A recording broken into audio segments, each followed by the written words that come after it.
Good morning, football fans, and welcome to 3 and Out, right here on IE Sports Radio, your direct feed for all that is sports. What's going on, guys? Good morning. Long time no see, right? My gosh, isn't it crazy how time flies? Here we are, just a month after Super Bowl Sunday. And, well, we got a lot of things to talk about today, don't we? First things first, my goodness. I mean, was the Combine not good, right? Lots of standout players, tons and tons of NFL owners salivating, licking their chops, going, yeah, that dude is going to make my team better. So looking forward to that. All that good stuff today. We're going to be jumping on into the Combine. We've got the latest chaos across the NFL as free agency approaches us. A blockbuster trade that could shake up the entire AFC, maybe even the entire NFL. New experimental rules from the United Football League. Of course, right, the UFL. A very fun league that we love in the spring. Basically, the NFL's testing grounds. We're going to jump into that today. A full breakdown of the NFL Combine standouts. And we'll wrap things up by looking at the 2026 NFL Draft order and tease what a mock draft might actually look like right now. Maybe it's a little one, okay? A tad bit of a mock draft today, because we all know our real mock draft show is coming up in April 18th to be precise, the Saturday before the, of course, the NFL Draft. So we got ourselves a little ways to go. Gonna have our mock draft stuff coming on up. As you know, Mr. Mike Pat, our very own Mel Kiper, as he likes to say, with better hair, of IE Sports Radio, will be joining us on that day, and we're gonna have ourselves some fun, have the vlog up and everything with all of our mock drafts, and do some close, play our mock draft game, all that fun stuff. But today, we got plenty to get on into. As you heard from the introduction, let's do this. You are now tuned in live to 3 and Out, right here on IE Sports Radio, your direct feed for all that is sports.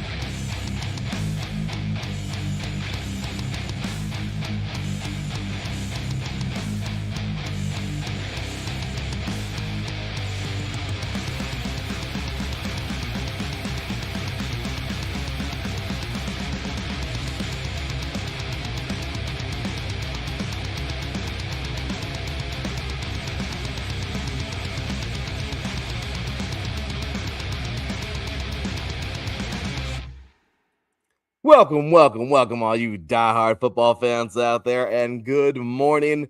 Hello, how are you, football fans? It's been too long, hasn't it? What's going on, everybody? Again, my name is Larry B, and we will be talking for the next, maybe 90 minutes to 2 hours about all this good stuff coming up in the NFL. Well, all the good things that have happened so far, maybe not so good things, and of course, a breakdown of the NFL Combine, our best and, our biggest movers. And, well, maybe not that long today, I don't know, but we'll find out, because we don't know who's going to be popping in today for guests. We have no idea. That's the best part about it, right? You just let random take over and have fun. So, again, my name is Larry B, and today, as always, I got to give a gigantic shout out and thank you to all of our awesome fans out there and everybody tuning in, man. Without you guys, IE Sports Radio would not be possible. So appreciate you all. Thank you all for your love and support over the last nearly 12 years. My gosh, can't believe it's been that long. We are moving fast. And again, just appreciate each and every one of you guys. You're amazing. Thank you all for just tuning in every week throughout the football season. Of course, we haven't seen you guys in a while. I know Super Bowl Sunday when we gave our last hoorah, our season 10 finale. My gosh, going into 11 years now of 3 and Out is pretty crazy, but it's exciting. So to help me jump on into all this NFL and football in general, right? All this football talk, we got to introduce my dude, man. He, of course, is IE Sports Radio Hall of Famer. He is host of Set Point, which is rocking and rolling, man. If you have not seen that show lately, oh my gosh, he just turns it up every week. I don't even know how he does it, but ladies and gentlemen, the host of Set Point, our volleyball show here at IE Sports Radio, the co-host of 3 and Out, IE Sports Radio Hall of Famer, our SoCal Sports Insider, and all-around great dude, ladies and gentlemen, my boy, Mr. Teran Rodriguez. Good day to you, sir. How are you doing today, man? Doing good, Larry. I'm happy to be back here with you when it comes to doing 3 and Out. And yeah, I'm ready to do this thing. Let's. Oh, I'm all for it, bro. I'm all for it. I'm sorry about that. I cut out for like 2 seconds, but it's okay. So good to see you. Glad to have you back, man. How has your little vacation been from 3 and Out? You've been good. I know you've been focusing a lot on set point. Yeah, also kind of getting over a little head cold. I mean, it was not fun. I think I kind of overdid it with some of the all the busyness that I've been doing in terms of my personal life. But yeah, I'm pretty much over it for the most part. Dude, that's oh my gosh, this has just been right. Everybody, like seriously, everyone I know has been sick, and well, here you go. You just added to it, and I was sick too. These dang colds, man, they happen. But yeah, I did my powerlifting meet, right before the Super Bowl, right before we did our, and then I happened to get sick like a week later, and everybody that I knew participated in it got sick. So we were just passing around some stuff at work. Oh yeah, dude, at work we were passing it around. I mean, it was just crazy. We were all sick. One of my colleagues was sick at the very start of the year in January, and that's just been kind of getting passed around. So it's crazy, man. But I'm glad you're feeling better. Glad you're here, man. Glad you can join us, and glad you're feeling better. Yeah, it's not as bad as what happened when I got last year. Oh no, yeah, not good. You gotta love that annoying sickness that likes to go around. But glad you're back, man. Glad to have you here. Good morning to you, Mr. Brian Francione, jumping on in here in the chat room. Appreciate you guys, man. We're looking forward to plenty of listeners today. And well, he's just number one. So with that said, Teran, it's been crazy, man. We've had ourselves a interesting little offseason up to this point. Obviously, you and I finished off the season Super Bowl Sunday night when the Seahawks defeated the Patriots. I know I was stubborn. I didn't want to move from the Patriots after all of their years of terrorizing everybody, but the Seahawks reigned supreme. They looked as good as ever. And well, that's just how the cookie crumbled this year. So Seahawks looking good, looking strong above the NFL. And well, now that chapter is over, the season has finished and concluded. Well, we're off to the offseason, and the offseason can be just as fun as the regular season. So I know it's starting to get really hot when it comes to the offseason. Yeah, no, seriously, you might as well just call it the hot stove like the MLB, because that's what it is, man. Yeah, you might as well call it that, because it's something, man. It's special. It's something special. So, all right, guys. Well, with that, we're gonna have ourselves some fun today. Like I said, we got plenty to get on into.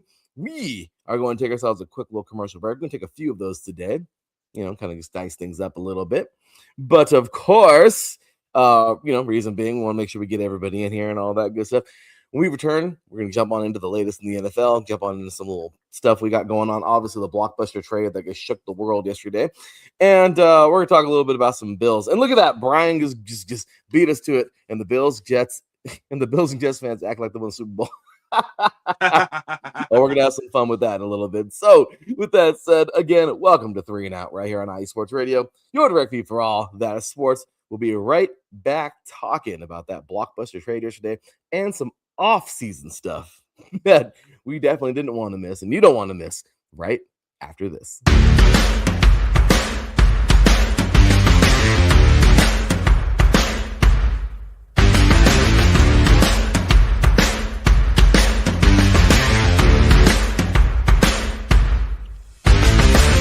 IE Sports Radio fans, this show is brought to you by Planet Jerky Premium Brisket Beef Jerky. Planet Jerky is the official jerky of the 2022 California League champion Lake Elsinore Storm, single A affiliate of the San Diego Padres. This all brisket jerky has gluten-free options, contains no MSG, no sodium nitrate, is low in sugar, and high in protein. Go to their website at planetjerky.net and follow them on Instagram at Planet Jerky. Planet Jerky, the jerky that's on a whole other planet.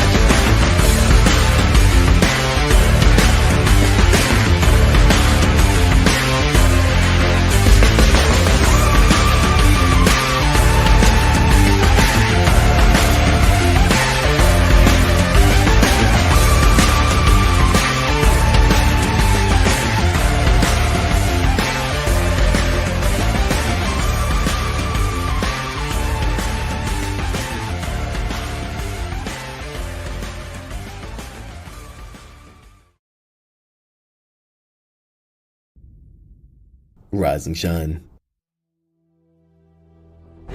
It's 4 a.m. The stars are still out. The sun is beneath the horizon, but it's time to punch in and go to work.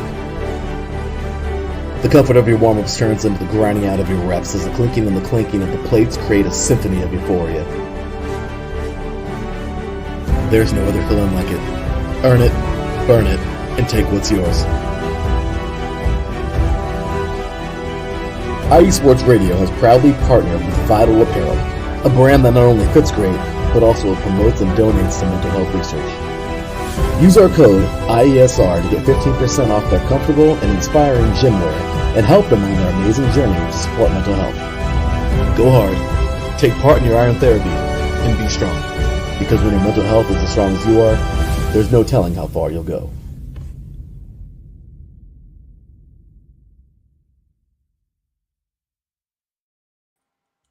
That is correct, ladies and gentlemen. When your mental health is strong, there's no telling how far you'll go. Make sure to check out Vital Apparel. They're amazing. Give them some love. Give our promo code at the end. Help us a little bit. Help them a little bit. And help out the battle for mental health research. So, with that, also check out our delicious other sponsor, Planet Jerky Premium Brisket Beef Jerky. The jerky that's on a whole other planet. Appreciate you guys, man, showing some love. Thank you guys so much for the awesome sponsorship, and appreciate you guys for having our back and keeping the lights on here at IE Sports Radio. So, if you haven't already, check us out, man. Follow us on TikTok, Instagram, X, YouTube. Right now, this show is live on iesportsradio.com/3and-out via YouTube. So appreciate you guys again for tuning in. Show us some love, jump in the chat, and you already know the deal, man. We've got a lot of stuff going on, by the way, too. You can give us a follow. We have amazing shows all across these great sports here all around the world. Some cool, man, I'm loving the World Baseball Classic right now. Team USA just got off last night. Pretty cool. The motorsport season just started. Loving it, man. I mean, just all these great things going down, man. Make sure you check out the Bullpen Bulletin coming on up on Monday. They're getting their debut for the year, season 2 going on. Apex to Asphalt, man. Daryl and Chris do an amazing job if you love auto sports. Also, Monday evenings, this guy right here, Mr. Teran Rodriguez, has a little show called Set Point, to where if you love volleyball, man, I'm telling you, stop playing. You got to jump in this. You got to be a part of the show, man. Teran goes as deep as it gets, man. He takes this extremely deep formula of volleyball and just takes it to a whole new level. So appreciate you, man, for all you do. Make sure you check him out on Monday nights. We got Adam Karnick and Freddie B, of course, on Wednesday evenings, the Neutral Zone, man, doing their thing. Deep dive with hockey talk every week. And big shout out to Jess, doing big things on Shit Pads and Shenanigans. All your soccer talk on Thursday evenings. Does an amazing job. So all these great shows here at IE Sports Radio. Fast Break as well. Davidson and Ontarius Luck. Those guys are amazing. They get it going every Sunday evening. So just appreciate you guys, man. Show us some love. Make sure to check out all of our great shows here at IE Sports Radio and be a part of it. Of course, Teran and I are your football installment here. That's right. Talking all things football. And if this is your first time ever checking us out, just know Teran and I don't play. We talk a little bit about this. High school football around the world, national high school football. We talk a little 3C2A, the junior colleges of California. We talk NJCAA, the junior colleges of the rest of the country. NCAA Division III, NCAA Division II, NAIA football, FCS football, FBS football, of course. And yeah, Terrence is having fun over there. And the NFL, I'm loving it. Terrence is getting down over there. He's signing to everybody right now. So with that said, man, we really get off, man. I'm telling you, we do our thing every week. Well, during the season. Off season, you'll see us a few times like today. Next time you'll see us is April 19th or 18th or whatever day that was. What was it again, Teran? It's April 18th for our mock draft show. Looking forward to that one. But and after that, post mock draft, first round, post mock draft, or post draft show, post fully draft show, and that's it. We'll see you again for 8 divisions in 8 days in July. So with that, Teran, let's get to it, man. Let's go ahead and talk about some things going down in the NFL right now. First things first, the elephant in the room. Teran, we all knew it was coming, man. Max Crosby. And I don't know why there's one X in there. Max Crosby to Baltimore. To me, this was never a surprise. It just wasn't. I'm sorry. There was no way that the Raiders were going to keep this guy. And at the end of the day, I'm a diehard Raider forever, but I also know my team. And I know how terrible this team has been for so many years. I understand that it's really sad how many players go here and just, I mean, what else do you say? I can't say anything positive about this team. I've been repping them my entire life, and I know exactly who they are. So without this turning into a Raider bashing segment, because that's basically where I was headed, because that's all I know how to do is say bad things about this team. After just being disappointed since I was like, I don't know, maybe 4 years old, every single year. A couple good seasons here and there, but Teran, this was inevitable. The NFL's premier pass rusher. Some would argue the best. Some would argue second best. Of course, under that monster out of Cleveland, right? The good old Miles. But with that said, man, the Raiders send Max Crosby to Baltimore for 2 first-round draft picks. One this year, getting pick number 14, and one next year. And who knows what number that will be. What are your thoughts on this? Yeah, I mean, I'm surprised someone was finally able to match that. I was getting reports that the Dallas Cowboys were going to probably pull the trigger on that, but the Ravens were able to do it. And here's the interesting thing about Baltimore. I mean, their pick is the 14th pick. That's a pretty good pick for the Raiders. They've already got the number 1 overall pick. So this is going to be a massive, full-blown rebuild for the Raiders. And they have the chance for dubious immortality. I think they got to swing for the fences here. Obviously, they're going to be drafting Fernando Mendoza with the number 1 pick, but they pretty much got to hit on all the other picks as well. And for next year's pick, it's going to all depend on how the Ravens do. Because if the Ravens are contenders and they actually do good, that pick's going to be fairly low in terms of the first round. But if the Ravens have another season like they did this year, then it's probably going to be in either the top 15 or top 10. So Raiders better hope that the Ravens backfire when it comes to this trade. So what is it with the Raiders getting rid of all of their amazing pass rushers? First it was Khalil Mack, now it's Max Crosby. And I thought Max Crosby was going to be a Raider for life, but unfortunately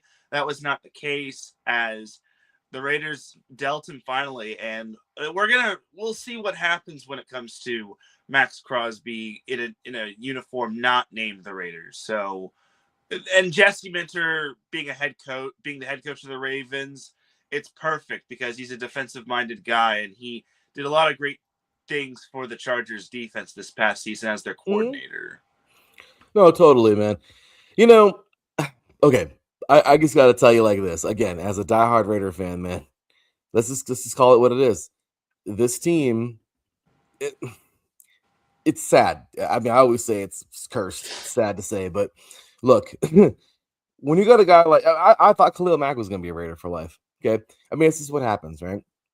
But at the end of the day, what do you do, man? And players like Crosby, let's call it what it is. He loved the Raiders. He wanted to be there. But at what point in time does he also say, hey, in a couple of years, I'm probably not going to be as prime as I am right now? At what point does he even start saying, I do want to try to fight for a ring? Because since you're a kid, man, you put those pads on for the first time, no matter when you did, when you're a kid or in high school, the goal is a ring, man. I don't care how out of reach it may seem. I don't care. I mean, that's it. A lot of us don't get there. Actually, and when I say vast, the vast majority don't get there. We're talking like under 1% of all players who ever put on those pads even get to this level, let alone get a ring, let alone even get to play in that game.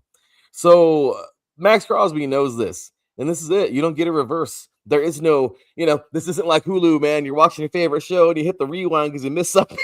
Let's just call it what it is, man. Max Crosby knows this.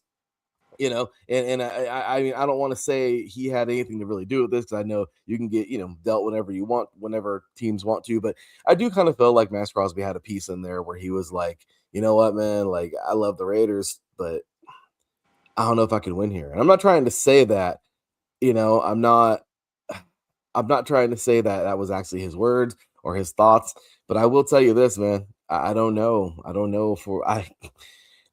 know how he could have stayed a Raider and lived out a happy career. I mean, again, I'm not putting words in his mouth. I know he loved the Raider Nation, but man, I kept on saying it, man. He deserved better. Max Crosby deserved better. He did. And it sucks, the Raiders just can't accommodate nobody. You get people there, right? You get people there, and it's just like, okay, now let's just suck.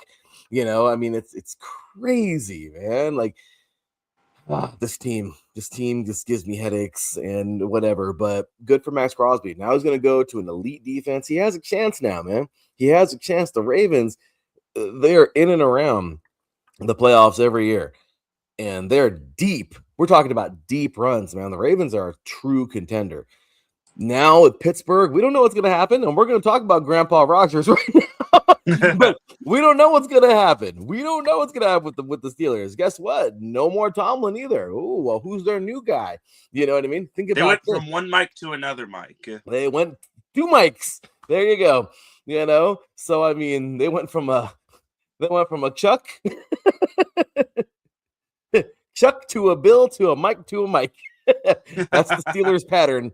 But, I'll tell you right now, man, I truly love, and I absolutely love the fact that Crosby gave everything he could to the Raiders, man. He did. The guy went out there and competed. There was times where it's hilarious. There's times where, like, you and I would be in the chat, like, you and I would be like this before our shows on Sunday sometimes, and I'd be like, man, look at this guy. Like, he's dominating. Too bad the other 11 can't duplicate that. You know what I mean? Like he's the true meaning of the 111th. That guy does his job. If everybody else did exactly what he did, bro, that's an unstoppable defense. You know what I mean? So he's going to a place where they actually do practice that kind of thing. And again, I hate it. I hate the fact that he's gone. I'm bummed out that he won't be in silver and black this year. But at the same exact time, you know what? The Raiders are an ever-going dumpster fire. And what do you do? What do you say? You say, hey, thank you for playing here. Sorry that we could not accommodate your awesomeness like plenty of players in the past. We're sorry our owner's an idiot. And we are so sorry that we'd rather spend money in other places than to actually put it into the – and I get it. We got a cap and all that crap. Too bad somebody with brains isn't in that damn front office to actually, put some things together like a winning formula. Teran, isn't it crazy how teams like the Seahawks could be horrible, like could win a Super Bowl, be horrible, and then come back and win a Super Bowl all within 11 years? Like, it's crazy, right? Yeah. It's crazy. Like, what we talk about the rebuild, man. Like, when the hell is the Raiders finally going to be done with their rebuild? It's like, right? Like, you see teams like who are actually terrible, and then they're good, and then they're terrible again. I mean, how many times have we seen the Niners rebuild? Okay, where they're terrible, and then they come back and they're good. I mean, it's just crazy. But you don't see that with the Raiders. You just don't, and it's sad. But again, Raider fans, I know I feel you, and if you hate me, you hate me. I get it. But it's just, what could I say? Cheering this team on my entire life, this is exactly what we get. So congratulations, man. So to Max Crosby, he's going somewhere he can compete. And the Ravens know exactly what they're getting. They gave up exactly what they needed to. And, I think they're going to be just fine. So good job to them. And let's go to the chat real quick, man. I know we're getting some good chats in here. So let's jump on in, man. Yeah, they did. They got they got 2 first rounds, man. So I love it. So we would love to have Crosby in Charlotte, but not for 2 firsts. Maybe a first and Bryce. There's Neil jumping in there in the chat room. I don't know. I still like Bryce. Give him a chance. I know you guys have been giving him a chance, but just let him do his thing in there. Be Mad Dog jumping in the house. Salute to you, Mr. Marcus Lowe's great all day in the crispy IE Sports Radio tees. That's right. All day. Maybe Marcus has his on right now. would love to have loved to see Crosby in Charlotte, but yeah. So earlier on, yeah, same deal from Neil. Sorry. Yeah, all day long the Krispies. Let me say what LB really wants to get, really wants to say. Get that turncoat. You know what, bro? I'm just being real, man. The Raiders. Again, I love my team. I will always love my team, but I know who my team is. It's like having that kid that won't get right. I mean, I hate to say it. I really hate to say that, especially. I mean, hey, I grew up in in a little bit of a hood part of SoCal. You know what I mean? It's like remember that that stand up town. Have you ever seen the original King's Comedy? Or I don't know if it was, I forgot who even said it. It might have been one of the original King's Comedy. I don't know. But talking about that's the reason why we have big families. We have big families. Back in the day, you had bigger families because the ones, you were always, the parents had somebody to be proud of, the ones who were successful, and the ones who couldn't get right, those are the ones, they're finding themselves. That was pretty funny. I mean, it's funny there, right? I mean, it's kind of, and the Raiders are one of those kids that just can't get right. Yep. The Raiders are the kid who just, I mean, that's it. That's the one who just, and that's just the way it goes, man. So the Raiders are the Raiders. I know who they are, and I still love them. But good for Max. So enough bashing on these guys. I just wanted to really, really, just give my thoughts on this. But Teran, I don't know who really won this trade, because I know the Ravens, I want to say they won it, because the Raiders, I don't even understand. Like, I don't even know. They're stupid enough to mess up these two picks. Like, I'm just being real. Like, I don't know what to say. Look, I have faith. I do. I have faith, as I always do, in our new coach. Well, in every single year, I always say that. Of course, Kubiak, have faith in him. Let's see what he does. But who knows? And I can't really, I don't know. I want to say more. I want to be able to say positive things about the Raiders, but I think the real positive here is the Ravens. So, Teran, just at the moment, at a glance, who won this trade? For now, I'm going to say the Ravens. Look, you said that the Ravens are competitors and contenders. I definitely agree. The only reason why that wasn't the case this year is because the Ravens saw Lamar Jackson get hurt, and he missed multiple games. And once Lamar got back, the Ravens started winning again. So I think the Ravens aren't going to have a season like that again unless Lamar Jackson is just made of glass. And if that's the case, then that's not good. But I think for the Ravens, their picks are eventually going. That next year's pick should be somewhere in like the 20s, if not the high teens.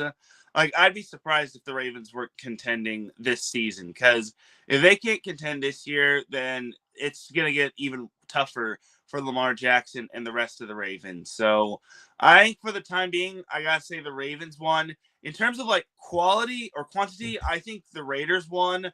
But again, it's going to be like a little bit of a rebuild. I don't expect them to be contenders, but if they hit perfectly on their picks, and maybe if that other pick is actually pretty decent, maybe the Raiders can actually do something. But for the time being, let's not expect a miracle right away from the Raiders. And that's perfect word to say, Teran. So to wrap it up, the biggest news shaking the league right now, a massive trade involving one of the best defensive players in football. The Baltimore Ravens have acquired 5-time Pro Bowl pass rusher Max Crosby from the Las Vegas Raiders. Baltimore sends over their 2026 first-round pick, which is number 14 this year, and the 2027 first-round pick, which it might be number 32, because I'm just saying this defense is going to be really good. So, but they had to send that over to Vegas. So this tells us, this move really tells us something very clearly. The Ravens believe the Super Bowl window with Lamar is now. That's it. I mean, then they should, because he's pretty, he's in his prime. So last season, Baltimore finished 28th in sacks. So they went out and added one more disruptive defensive player. And you know what? I think they're going to be a lot better this year. I just, got to throw that out there, right? So what do you do, man? What do you do? And all the best to you, Max. You're awesome. I appreciate you. Thank you for what you've done for the Raiders. And all the best to you in Baltimore. Buffalo's receivers overhaul. Teran, meanwhile in Buffalo, the Buffalo Bills are making major changes at wide receiver. They traded DJ Moore to the Chicago Bears. Buffalo sent a 2026 second round pick to Chicago, but that wasn't all. To clear cap space, the Bills released Curtis Samuel and Teran Johnson. And now rumors are swirling that Buffalo might be calling Philadelphia about A.J. Brown. I read that somewhere. Imagine that offense if it happens. Josh Allen throwing to Moore and A.J. Brown. That's actually pretty exciting. That would be terrifying for the AFC and, the AFC East. But then again, the Patriots are low-key back. So I don't know, Teran. Your thoughts on all this? Yeah, I mean, for the Bills, they definitely need a true wide receiver one. Now, I'm not sure if DJ Moore isn't really considered a wide receiver one. That wasn't the case last year when he was on the Chicago Bears. I mean, he's solid, but honestly, I wouldn't say he's gonna be explosive. He's not like he's not like an AJ Brown or a Devontae Smith, even though Smith is a wide receiver too. Either way, he's not like a big time wide receiver. I mean, maybe the Bills can get a lot of mileage out of him. I maybe think that the Bears might have fleeced the Bills because the Bears got a second round pick, which I think that could be pretty solid, while the Bills only got more in a fifth round pick. So I don't know. Maybe the Bills can. It all depends on if the Bills utilize more to his true potential. He was great at Maryland, and he was great with the Panthers, and he had his moments with the Bears. But unfortunately, last year wasn't really his greatest year. And you got to be honest, like Moore was on a team that had Roman Dunze, Colston Loveland, and a bunch of other talented receivers. And he was kind of like falling further and further down the depth chart. So I think this trade was needed for the Bears. So I think the Bears might have won this trade for the time being. Huh? But if the Bills can get a lot of mileage out of DJ Moore, I think they can win this trade. They could possibly win this trade, and it could be a win-win. Yeah, no, I totally agree. I think right now the Bills are adding. They knew last year. Number one thing, I mean, I don't know. The Bills just seem to fizzle, man. This team, they're sorry, they are notorious for getting so far and then just fizzling out. And it's just something that we've seen constantly, man. And it sucks. You feel bad for the Bills fans, man. You want to see them win one of these years, right? Truly, this is something that they've been just fighting, man. They've been fighting for this because they know that they're just a couple pieces away.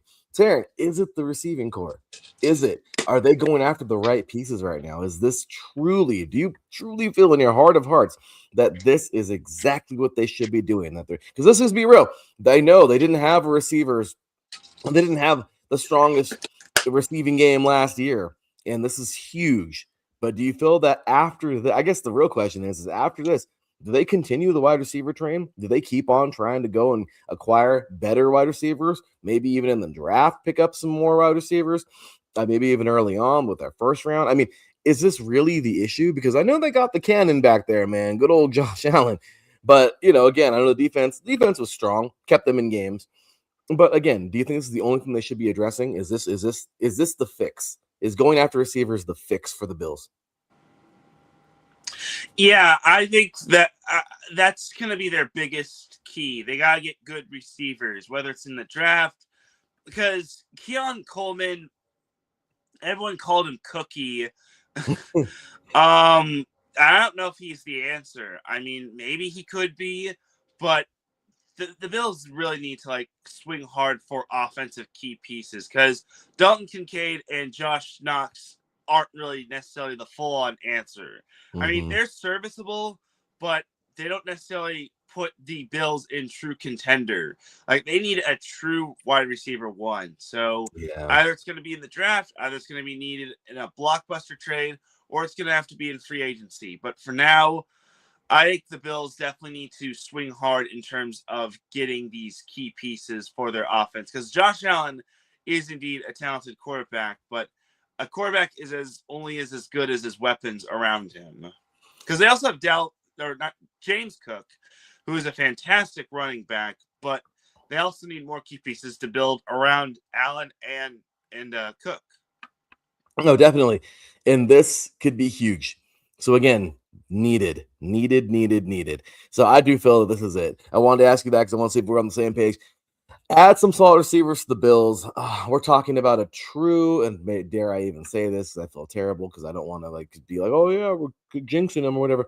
I feel that they are a true Super Bowl contender. The defense is solid, man.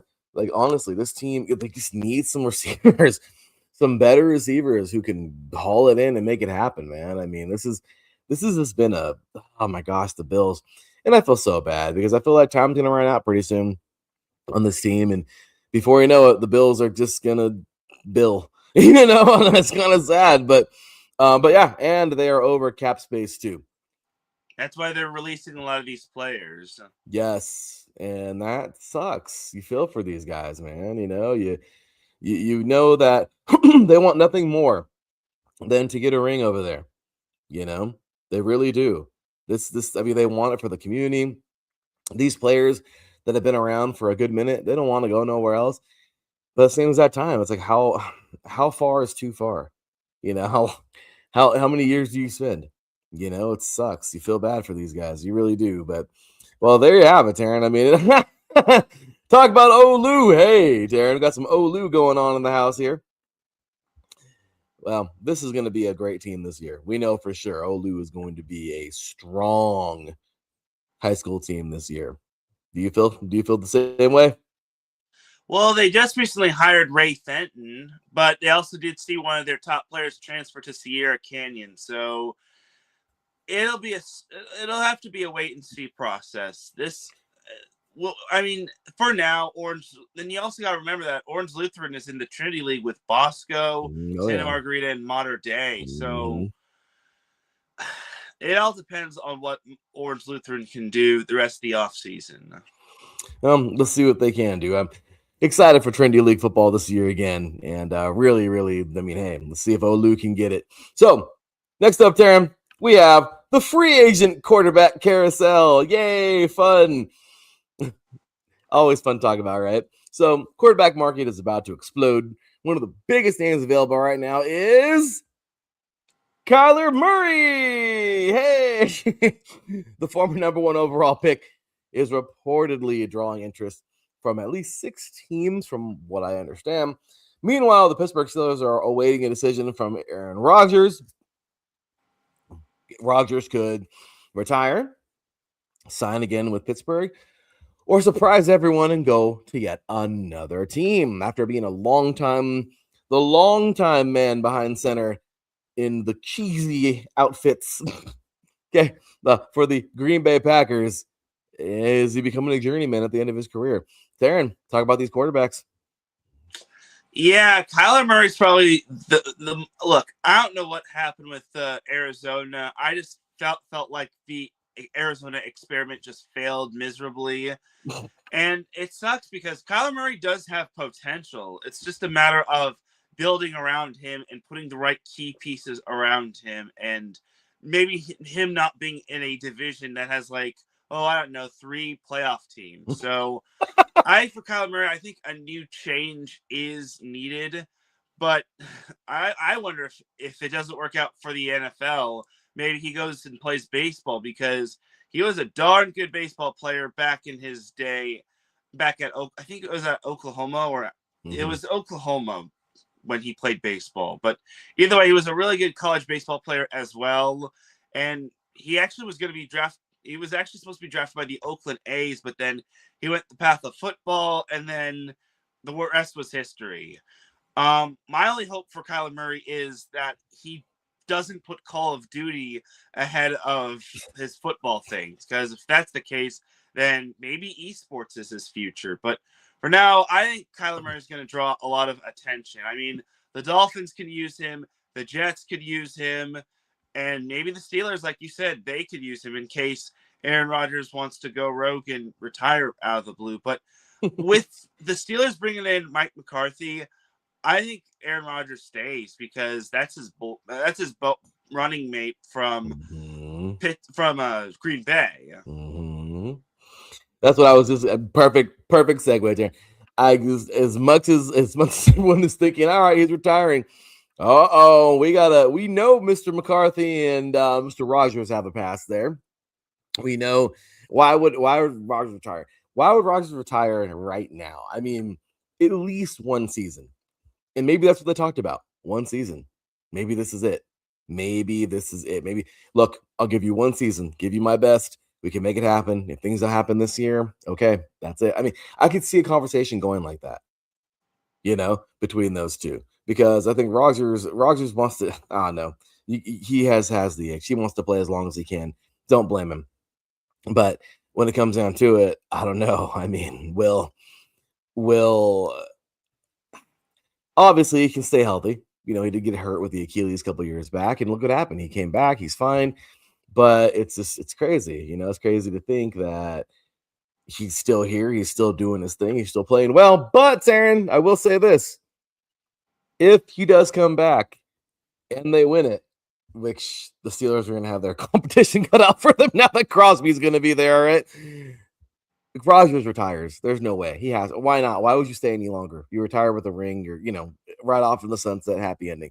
But I still kind of feel like if he doesn't, dude, he'll probably retire or still. I mean, I don't know. I'm just saying, like, Rodgers, he's a smart guy. He knows. Yeah, you know what? Screw it. I'm going to play as long as I can. And when I don't feel it no more, we don't know when that's going to be. It's solely up to him. But just speculating, especially for our show here today, yeah, I could see that. Regardless, this might be one more year, especially because McCarthy's there. Obviously, wants to play for his old coach. So we'll see. But yeah. So any other thoughts on free agency or the quarterback carousel or anything like that you want to throw out here before we take another break? Well, the Chargers signed their new center after Bradley Bozeman finally retired. Mm-hmm. And boy, did the Chargers need a new center. Like, Bozeman was the worst center in terms of Pro Football Focus this past season. So I think a new center. Thank you to the Washington Commanders for sending your center. Hopefully that's the start of something big in terms of like building offensive linemen. I anticipate the Chargers drafting an offensive lineman in the up-and-coming draft, but a lot could happen in terms of like free agency. The Chargers have a lot of cap space. Mm-hmm. They just released Mekhi Becton, which that was kind of a bummer of a free agent signing. I know he dealt with injuries, but Becton was kind of a bummer of a signing for the Chargers. So the Chargers need to revamp their offensive line altogether. Like, the fact that they won 11 games with a makeshift offensive line is a massive miracle. So they got to strike big in terms of the offensive line. Otherwise, Justin Herbert's going to get trampled. Poor Justin Herbert. So, with that said, man, let's take ourselves a quick break. When we come back, man, we're going to be jumping on into our next topic, the new UFL rules, Teran. New UFL rules that just might be in the NFL, kind of like the kickoff rule. We're going to talk about all of that good stuff. Then we're going to jump on into our third segment, of course, in our final segment. Coming up after that, the NFL Combine standouts and the draft order, a little mock draft here just before we are out of here today. So we got plenty coming on up. You are tuned in live to 3 and Out right here on IE Sports Radio, your direct feed for all that sports. We'll be right back after this.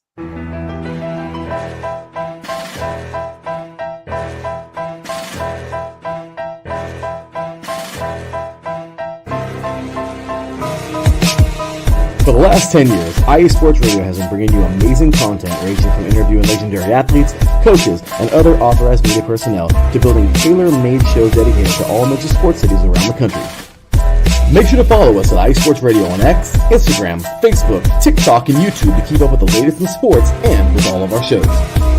Also, make sure to check out our daily updated website at iesportsradio.com.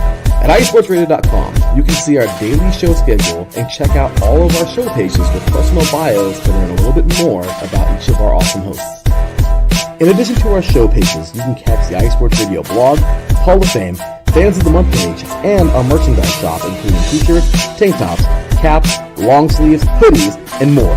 For now over a decade here at iSports Radio, we've continued to be by the fans, for the fans, and we thank you all for your support and for making iSports Radio your direct feed for all that is sports.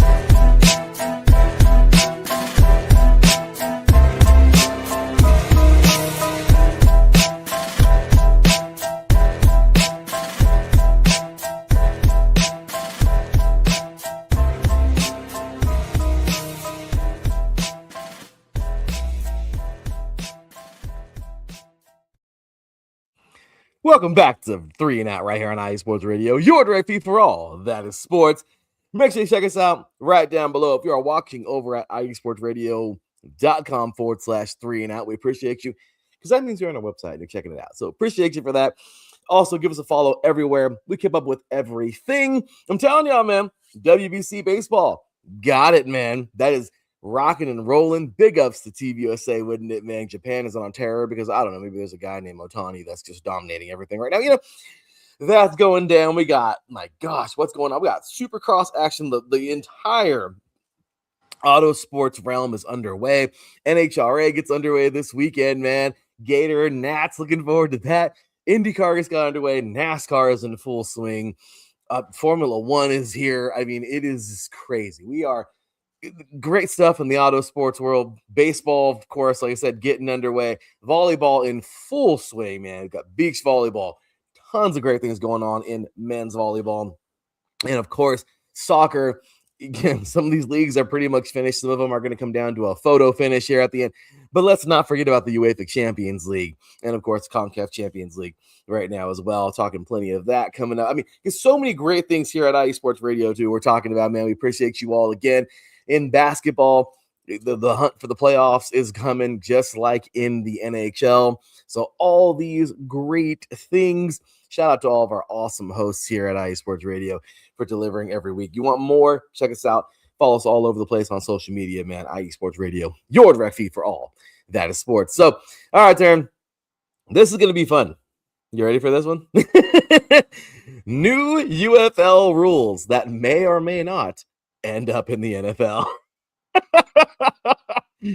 Darren's going to have fun with these. Darren's going to have some fun with these ones. I already know he is. All right, Teran, here we go. Let's shift gears, talk about some of these really interesting little moves that we've seen here in the UFL. As we know, it's like the breeding ground for NFL rules, the guinea pig tester, if you will. The UFL has introduced several new rules this season, and historically, spring leagues often act, as I said, as a testing ground for the NFL. So let's go through some of the biggest ones, at least some of the ones I've seen so far or hearsay on social media. Here we go. No, these are set in stone. These are just what I've heard. Okay, so 1 foot in bounds. In the UFL, receivers now only need 1 foot in bounds for a catch, just like college.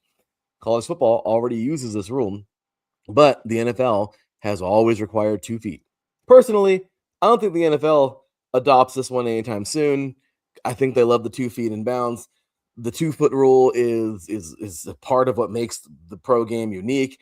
I like 2 feet in bounds, but what I will say is, Teran, I think 2 feet should be universal, though.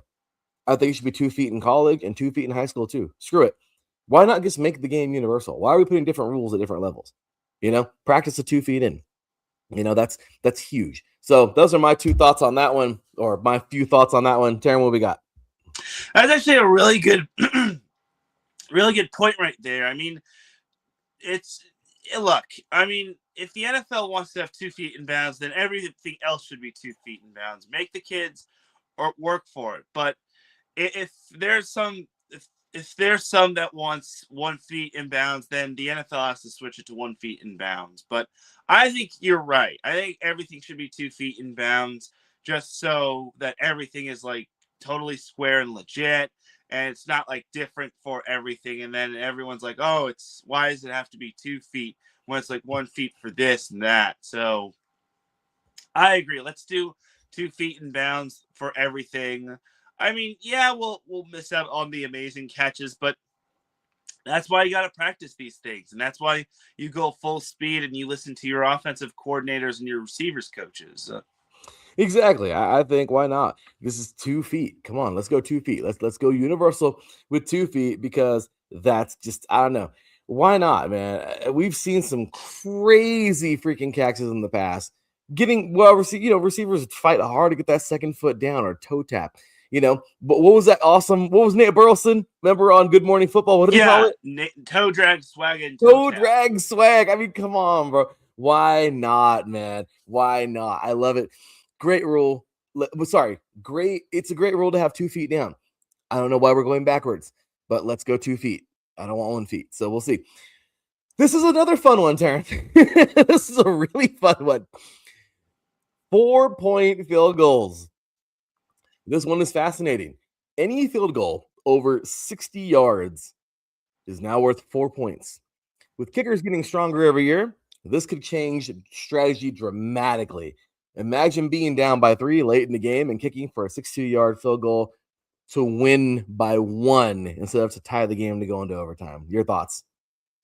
I think it's a great concept because nowadays kickers are making 60-yard field goals look like nothing, which is pretty incredible. So I think the NFL should adopt this rule, and why not? Just because that also gives strategy, and it also makes the kickers maybe practice 60-yard field goals in like practice or in warm-up. So yeah, let's have 4-point field goals in the NFL just because that also changes the strategy and the trajectory of a team that's maybe having a game-winning drive or a final drive.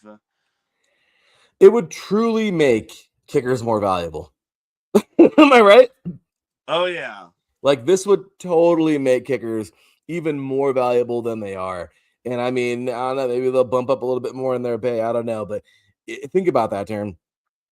All you got to do now is you're in a tough situation and you got a little time, but it's okay because if you just happen to be down by 3, you can actually win the freaking game. If you got a dude with a cannon foot, if you got a leg cannon over there, if you got a Janikowski, okay, if you got one of those guys, you can make it happen. And I think that'd be really cool, man. I mean, how many cool scenarios, how many games would that have changed in our most recent past, right? Crazy. Yeah, it would be a massive game changer. Right? All right, Sarah. Next rule. No punting past midfield. So this one I had to research a little bit. I still don't quite get the true. So again, these are all just alleged. These are not like written in stone. Even for the UFLs, are all just things I've heard from videos on YouTube, from TikTok stuff, from researching, Googling stuff, looking at forums, all that good stuff, trying to find stuff. But no punting past midfield. So from what I understand, at least from what I'm gathering, okay, it looks like once an offense crosses the 50-yard line, I guess they can't punt unless it's inside 2 minutes. Now, I'm not clear on if that's the 2-minute warning in the second and fourth quarter, or if that's literally just 2 minutes every quarter, under 2 minutes at the end of the first, second, third, and fourth. I don't know. This rule forces teams to go for it on fourth down. So this creates true chaos. And what this really creates is people want freaking points, right? So that's the thing. Because think about it, Teran. You're on the 49-yard line. Okay. You're on, let's just say, you're 15 yards up. Okay. Or let's just say, screw it, you're on the 39. It's 3rd and 10. You get sacked, but they put you on the 49. Now it could be 4th and who knows how far, 4th and a mile. Okay. And 4th and 20 to be exact, going off of my little, pretend scenario here. And Teran, you got to punt. You have to go for it. Because you're not under the 2 minutes. So you have to try to make 20 yards up. And if you don't, you turn the ball over right there and give the other team a short field. You would usually punt in that situation, try to coffin corner it or something like that. But of course, people don't like defensive games. Oh, they're boring, but people are idiots. I'm sorry. It's just the way it is. I love some good defense, and I will defend defense all day. But people want points, okay? But if you want points, go watch basketball, bro. You know what I mean? Like, if you want points scored all the time, go watch a different sport. I hate people trying to change it, reinvent the wheel. But anyway, Teran, your thoughts on this, man? I mean, it's kind of crazy to think, right? But if this happens, I honestly don't think the NFL would adopt something like this. But then again, all for the money, right? I don't know. But your thoughts? Well, it also changes the concept just because once you're driving, once you're in your opponent's territory, you're in your opponent's territory for the long haul, and you're trying to get points out of it. And I mean, but that also kind of goes back to the 4-point field goals. So I think having no punts inside the 50-yard line as well as the 4-point field goal would be perfect, just because then in case it is like fourth down the opponent's like 49-yard line or something of this sort. I think that'd be perfect, and you'd have to bring out your kicker to try a 60-ish yard field goal and go for the 4 points. Or if you're feeling gutsy, you go for it on fourth down. So I think that rule is the indicator of once you're in opponent's territory, then honestly you're in there for the long haul. Yeah, agreed.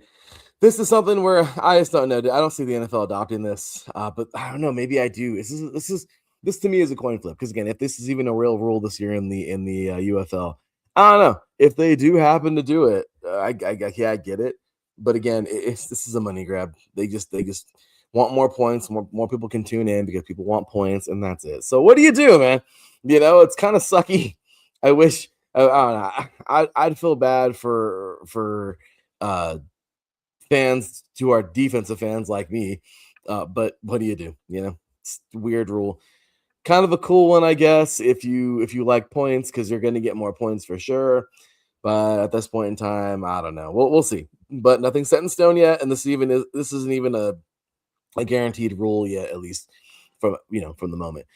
So 3-point conversion. This is something that we've seen already. We've already seen it kind of dabbled with this. The XFL used to have something like this. I think the UFL, the USFL, before they merged, there was different. They like to dabble with the things after the extra point, after touchdown, right?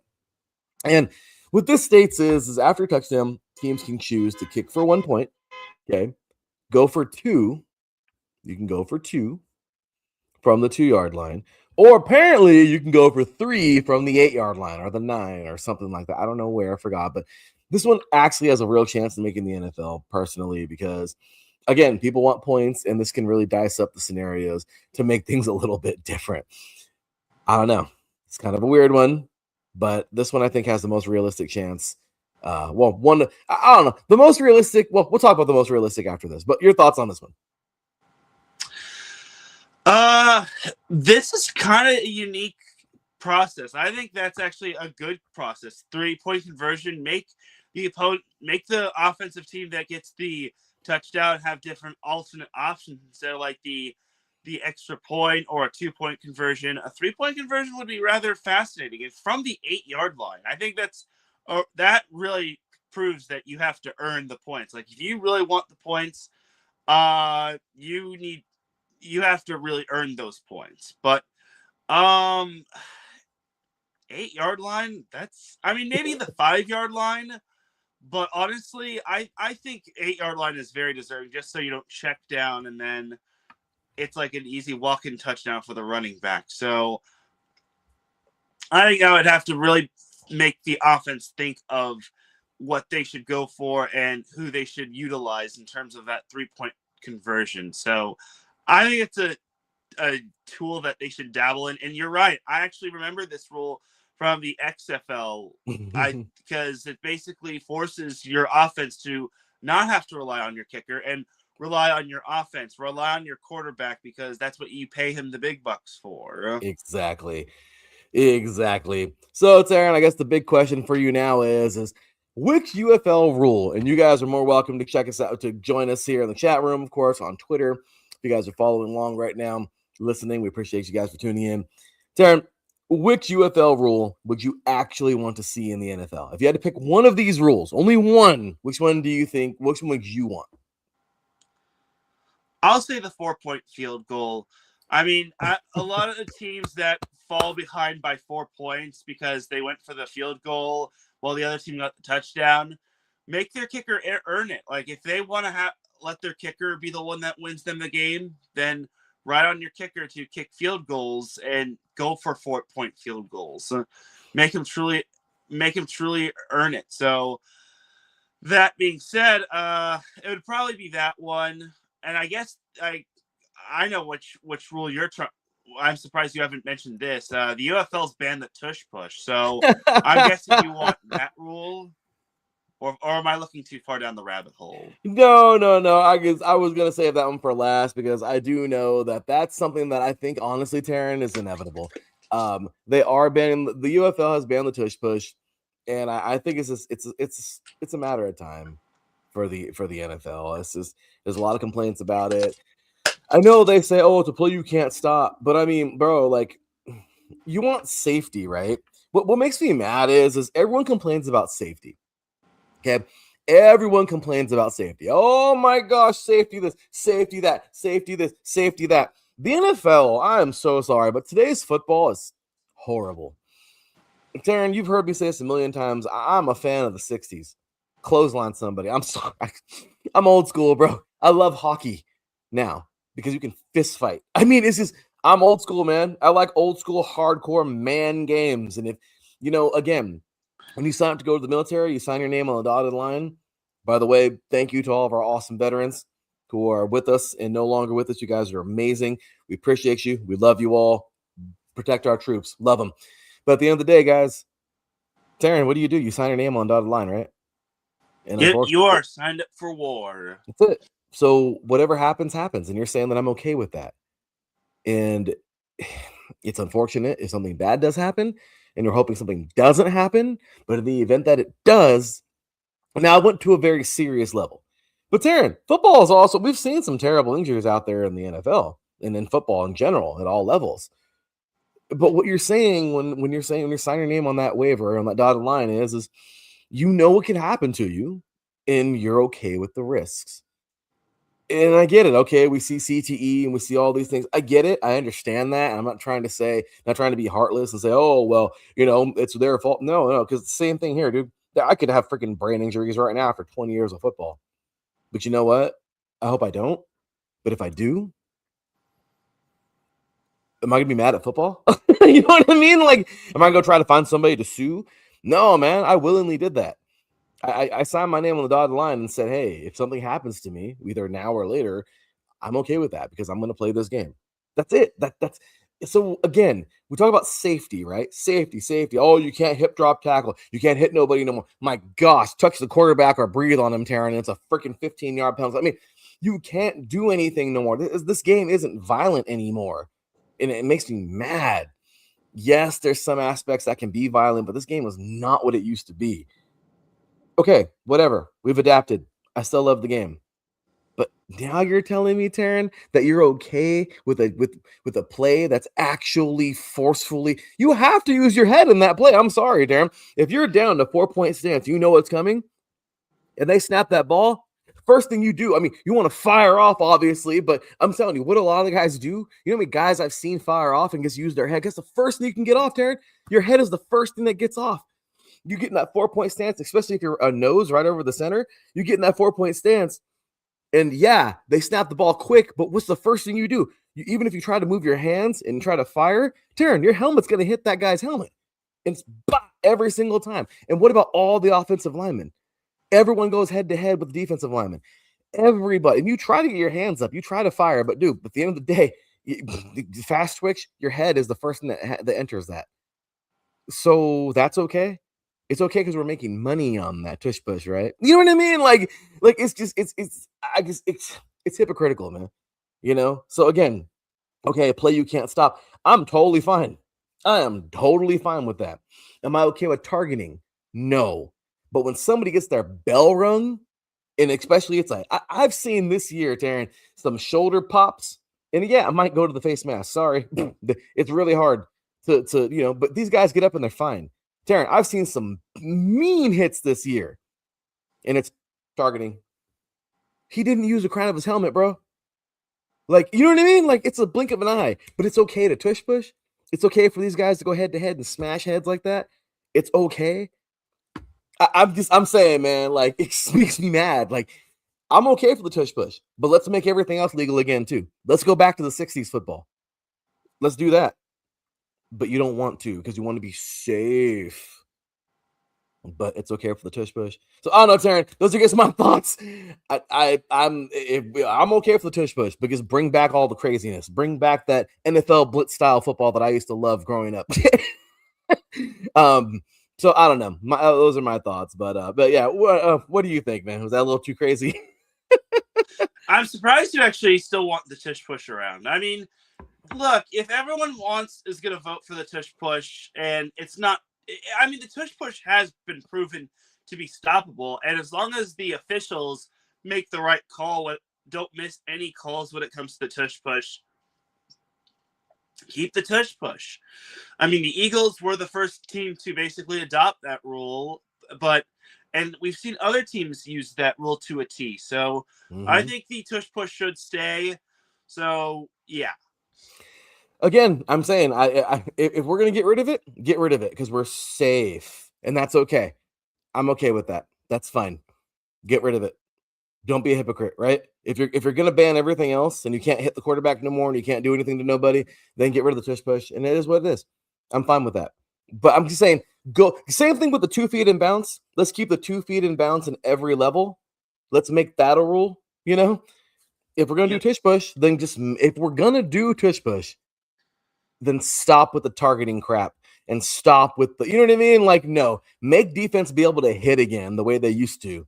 Okay, back in the Brian Dawkins days. Okay, Ed Reed.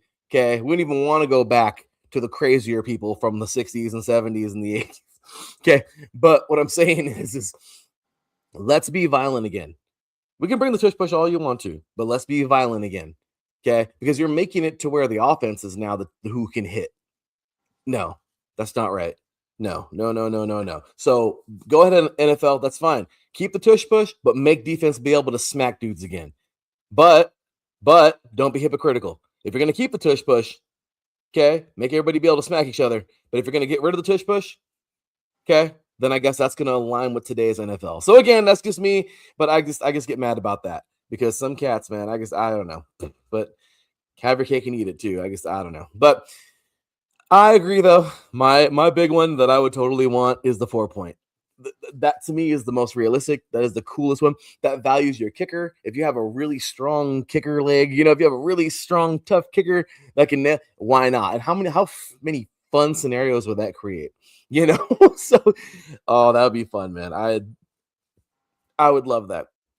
Love that kind of football right there. So, the Philadelphia Eagles made the tush push famous. The tush push is banned now in the UFL. Will people do it in the NFL? I mean, will it be banned in the NFL? We'll see.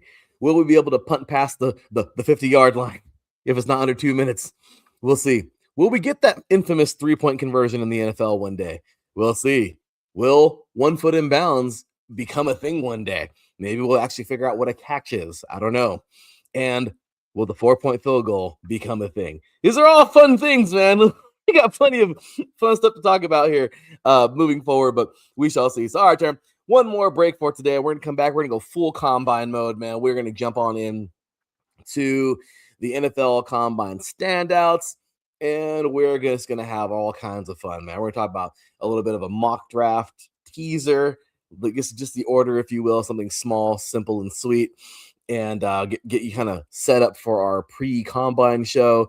And that's that, man. So we're talking about our biggest standouts from the combine last week, where we think they may be a good fit, how they did in the Senior Bowl, if they participated, and, even talk about, possibly some of our thoughts on how we think these guys are actually even going to translate to the NFL. Again, that's all just talk because we don't know until it actually happens, but it's fun to talk about, right? That's what we do. So with that said, you are watching 3 and Out right here at IE Sports Radio, your direct feed for all that is sports. Now check out this show because you're going to want to coming up on Monday.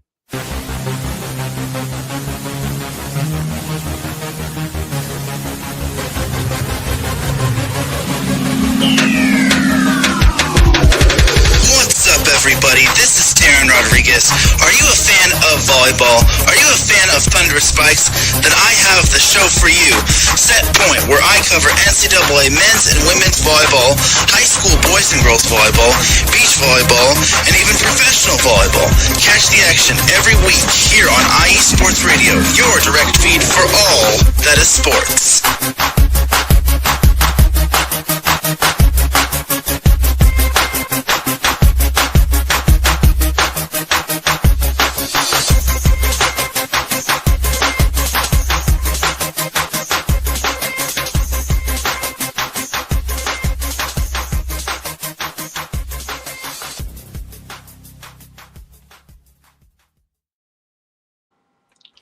Welcome back to 3 and Out right here on iSports Radio, your direct feed for all that is sports. What's going on, y'all? We are back at it, getting ready to talk about some NFL Combine. But with that said, today's been a fun show so far. I'm going to talk about the latest, biggest moves in the NFL. We talk about Max Crosby to Baltimore, the Buffalo Bills receivers overhaul, free agency quarterback carousel, and of course the UFL. We just got finished talking about those possible new UFL rules that may or may not shake up the NFL moving forward in the coming season. So fun stuff today, Teran. I love it. Good stuff. Good to be back for just a little bit. Of course, you know, in our little off season, if you will, here for the for football season, man. Looking forward to all the great football coming up. But next up, we have ourselves the NFL Combine standouts. So let's talk about the NFL Combine because several players just dramatically improved their draft stock. I do feel it. There were some that fell off a little bit, but we're not going to talk about those. I don't want to talk about somebody else's demise. I want to talk about people rising up, Teran. Right? Let's do it, man. So here we go. Let's get on in to the defensive standouts. Of course, they started off the entire combine last Thursday with the big boys. My favorite day, man. The front seven, defensive line and linebackers got underway. And one of the biggest performances came from Ohio State linebacker Sonny Styles. He ran a 4.46 at 6'5", 244 pounds, posted a 43.5-inch vertical. That's freaky athlete territory, man. This guy, this was nuts. Like, dude got off, man. I thought he was really, really, really good. I guess the guy that I think really upped his draft stock. I think he's going to go a lot higher than some people may think. But I like him. I think he's going to be solid player there. And overall, you know, I mean, like I said, there was a lot of great athletes, tons this past week. And we're gonna get, like I said, we're gonna get into every single position. But yeah, I mean, overall, he was one of my favorites because just watching him too on the field, everything. I mean, dude was very, very elusive. Guy looked like he can come out and just ball. You know what? And I think that's really cool because we need more players versatile like him. You know, we get those. We get a couple every year like him, but looking forward to his, you know, to seeing him somewhere. He's definitely going to go in the first round somewhere, I think. I like him a lot. I think he's just amazing. And guy's going to be solid. He had an 11-2 broad as well. So dude was amazing. Also, who else did we have that I thought was good? Zane Durant, man, out of Penn State, 290-pound defensive tackle with a 4.7, a 4.75 and a 166 split. Dude is quick, explosive, disruptive. Showed it at Penn State. Great job there. George Gomes Jr. might have made himself real money. Dude had a 41 vertical, 4.66 in the 40. Looked powerful in drills. Looked really, really good. And if I got to name a few more, let's take a look here. I think DeMonte Capehart was amazing. I thought he looked really good in drills. He has really good size. 33.5 vertical, 4.8 in the 40. Solid guy. Caleb Ilams Orr. This guy was really, really good. He had one of like a quieter day, but one of the cleanest for a linebacker, man. 4.47 speed, 234, nice and lean, 40 vertical. The dude can get up and make it happen. The guy can hit. Texas Tech, David Bailey showed up, man. 4.5. I mean, this guy's a freak of nature, elite strength, elite speed. A dude that we're definitely going to see playing on Sundays, man. I think he's going to make it happen. And I really hope that he's somebody who comes out quick. And then, of course, we have here. Actually, whoops, sorry about that. Going a little forward here. So, okay, Teran, let's go ahead and cut it there. I got a couple of my guys that I liked a lot. Oh, also, last one, Grayson Holton. Oh, sorry, Grayson Holton. Sorry. dude is a real deal, man. 36.5 vertical. Super explosive. Guy looked good in drills as well. So a couple guys that I had there, Teran. Who did you like for day number 1? Well, for my notes altogether, I actually kept an eye on the quarterbacks just because the NFL is starting to become a quarterback needy league, and we all know the quarterback gets the most praise.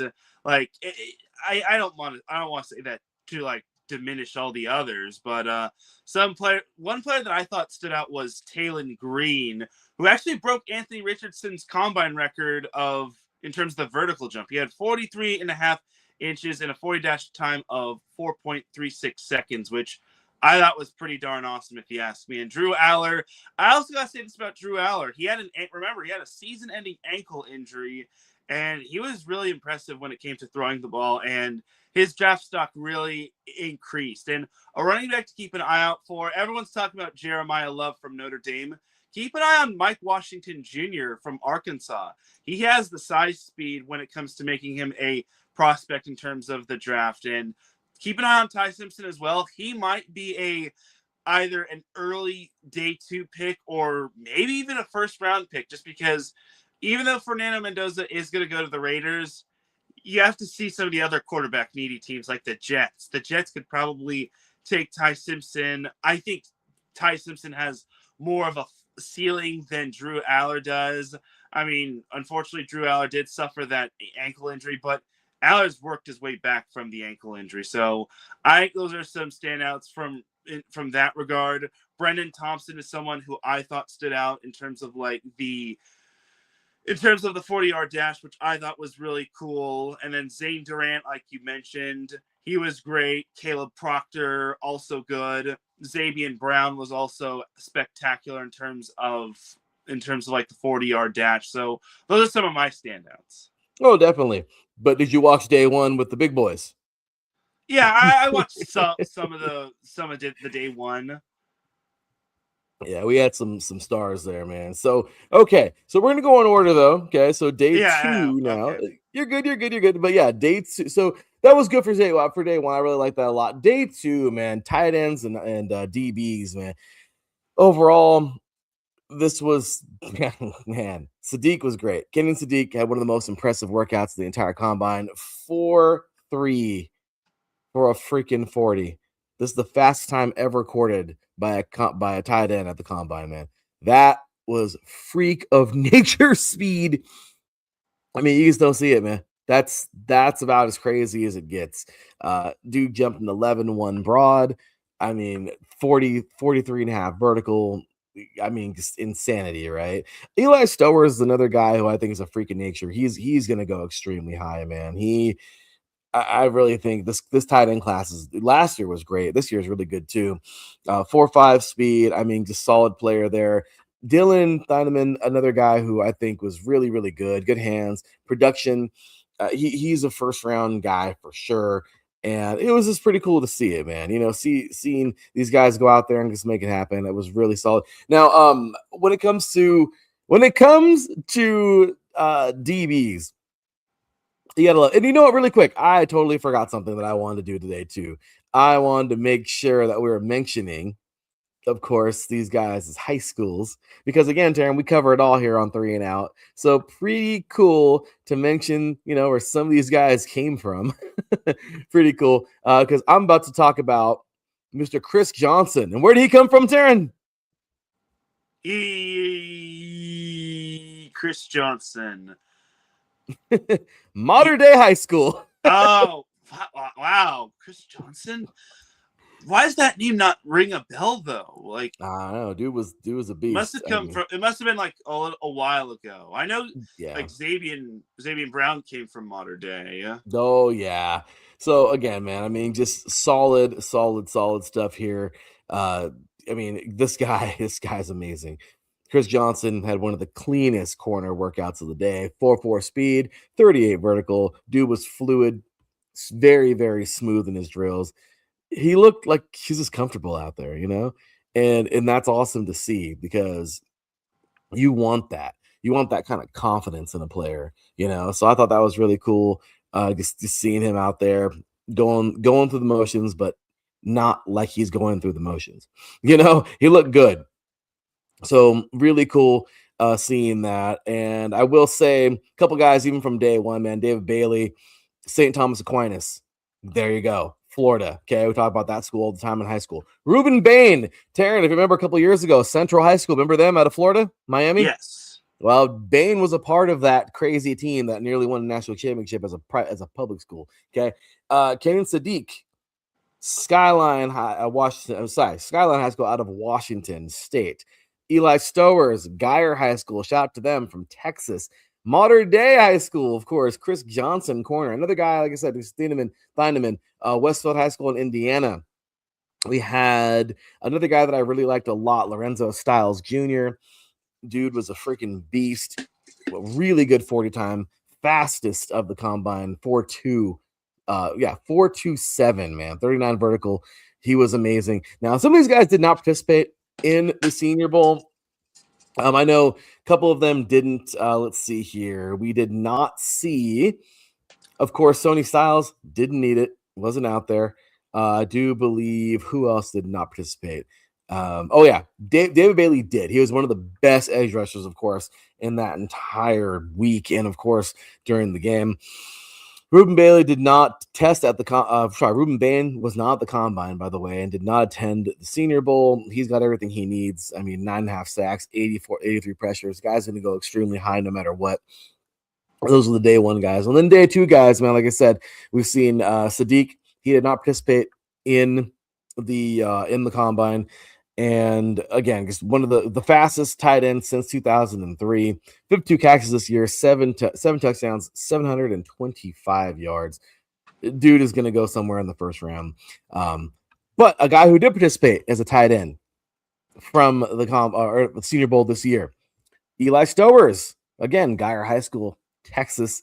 This dude was amazing. I mean, he played extremely well. One of the best red zone weapons in drills this year during the Senior Bowl week practice, and of course in the game. 45.5 vertical. That's a tight end record. I mean, dude is solid. We've seen 2 tight end records getting broke this year. Pretty cool. And then again, going to the DBs, man, just played well in coverage reps in the Senior Bowl all week long and in the game. Chris Johnson, Modern Day High School, 4 interceptions this past year, 12 pass breakups. The guy is a threat. Thieneman did not participate in the Senior Bowl this year, but again, 89 tackles, 4 interceptions, 7 pass breakups. The young man out of Westfield High School, and of course, transferred to Purdue. Solid player here, man. We had here Lorenzo Stiles, who I just mentioned right now. He participated and was the fastest combine now, fastest 40 as well. Now we can get on to day number 3. So, Teran, you talked about those quarterbacks. So now that we're here, let's go ahead and recap that really fast, man. Your favorite quarterbacks of the week. My favorite quarterbacks, like I said, Drew Allard was spectacular. I mean, coming back from that ankle injury was amazing. But Talon Green, I didn't even know who Talon Green was before this combine. I was like, this guy's pretty darn good, if you ask me. I was generally impressed with Talon Green. And then, like I said, Ty Simpson was also good because he's probably going to be a flashy pick. My big thing is, can this Alabama quarterback actually cut? Because it seems like most of the Alabama quarterbacks that make it to the NFL don't really pan out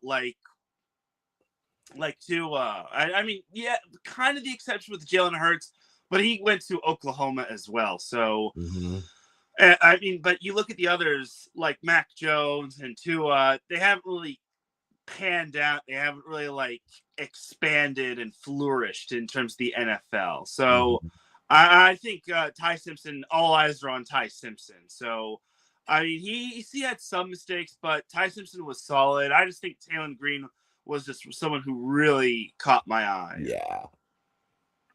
No, totally, man. Solid athlete there. I mean, overall, Drew Allard, we saw what he was able to do, how well he played. And that was big. I mean, how high? I mean, who was your highest? Obviously, the Raiders trade yesterday confirmed. Yes, we know who the first overall pick is going to be now that they have a cushion. They're definitely going to pick Mendoza. But other than Mendoza, who's your next highest quarterback? I'll say Ty Simpson. Good pick. I can see that as well. Ty Simpson, man, being one of the obviously premier quarterbacks this year. Totally see that as well. But yeah, so talk about Drew Lock really quick too, man. I mean, dude, the velocity look effortless. He's solid, man. Great stuff overall. I like what I see out there. He's gonna go somewhere pretty high. And that's what it's all about. I mean, go out there and you show out. You do what you got to do. And that's what he did. So I don't know. What do you think your main concern is? I know I even seen in the chat some concerns about Drew Lock. What do you think? My main concern is, can Drew Aller read a defense? Because college is going to be so different than NFL is going to be so different than college. Because and that's also going to be the same thing for Fernando Mendoza. Will Fernando Mendoza be able to thrive at the NFL level? Because he's going to be in a division that has 3 solid defenses. Mm-hmm. Will he be able to take on the? Will he be able to replicate his success with Clint Kubiak like he did with Frank Signetti? Like, that's the big thing. Like, that's my big concern for like all college quarterbacks that jump into the NFL. Like, can they make that big jump? Because not everyone can make the big jump right away year one. Like, everyone always has their growing pains year one. Like, we've never seen a quarterback take a team to the Super Bowl, let alone win the Super Bowl. So if that's the case, then we need to see some flourishment right here and now. But I think for these young quarterbacks, I think it's, can these young quarterbacks read a defense? Can they avoid the pass rush? Can they utilize their offensive line? Can they utilize all their offensive options and so forth? So that's my biggest concern for all these young bucks in the draft. Oh, totally, man. And I can see that. I can see the concerns there. Obviously, that's one of the biggest concerns we always have, right? But really quick, too, want to get into a couple of the other guys from that day, man. Of course, Aller looked great out of Medina High School in Ohio, man. Mike Washington. This dude right here, man. Good old Mike Washington. Let's talk really quick about this guy. 223-pound running back, 4'4'3". 4.33. He has a 1.51 split. 1 second and a second and a half. That's insane. Dude looked great in drills. I liked what I saw from this guy. And just a solid player out of Arkansas. This guy's got to go somewhere high, man. I mean, he participated in the Senior Bowl. He looked good out there. Lancaster, Texas, man. Lancaster High School, Texas. Looking good. He's just one of these guys you're going to see. Over 1,000 yards this year, 8 touchdowns. The guy is just a beast. So I liked him a lot out there. Another player who I thought was pretty cool, man, Skylar Bell. He participated this year in the Senior Bowl as well. 102 catches overall in the season, 13 touchdowns. Lincoln Way East High School in Illinois, man. Skylar Bell. They sent this guy to New Mexico State. Kind of cool. You don't really see guys from New Mexico State come on out, man. This guy's an Aggie, looking good, looking strong. Pretty cool to see it. I like what he's got going on, man. Really excited for him in his future. Seth McGowan as well, man. So we just talked about him right now. Yeah, Seth McGowan getting it down. Jeremiah Love, as if we didn't know, right, Teran? As if we didn't know he was going to run a 4.36. I mean, the guy is amazing. We see him at Notre Dame. He's definitely one of the best running backs that we've seen in the last couple of years. What do you think about him, Teran? How high do you think he's going to go? I think he could be a first-round pick. Some might think that's a crazy take, but he's really good. He really has the potential to be a first-round pick, and I think a lot of running back needy teams need him. Like the Chiefs, if he goes to the Chiefs, that's going to be scary times in Kansas City, because that's going to be a legit running back there. Yeah. Pair with Patrick Mahomes, you have all sorts of options. because they have a speedy team as is with Xavier Worthy and Rashee Rice. Mm-hmm. If he's still going to be with the Chiefs. Exactly, because we don't even know what's going down with the Chiefs right now, and these guys got all kinds of different things going down. But no, man, those are just some of my big standouts though from day number 3 that you were talking about earlier, man. Just great stuff there with the backs and the wide receivers and the quarterbacks. Anybody else you want to bring up for that day? I actually meant to bring up one more quarterback, and I'd be remiss if I didn't bring up a quarterback from this university. Cole Payton from North Dakota State. Oh, yeah. It seems like we always get one quarterback from North Dakota State that flies on the radar. And he actually was good. He had the third highest 40-yard dash of all quarterbacks. And that says a lot just because obviously these young quarterbacks are going to want to run. And the game is starting to become you got to actually have your quarterback be mobile. Like if your quarterback is standing firm in the pocket, then it's either going to be they're either going to chuck the ball away or they're going to get sacked or something of that other bad sort. So I think when it comes down to mobile quarterbacks, you don't want to use them too much, but at the same time, you got to use them when their legs are fresh, because once those quarterbacks enter like their 30s, then the run option for QBs just starts to go away and it limits their longevity.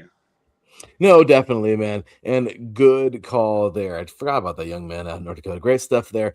And how I think he's going to go.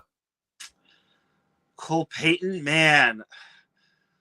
I really want him to at least be drafted. I think he could be a day 3 pick. I mean, possibly. I mean, I really want to see the kid get drafted or at least be brought onto a team to back up, maybe as an undrafted free agent. But honestly, I see him as a day 3 pick.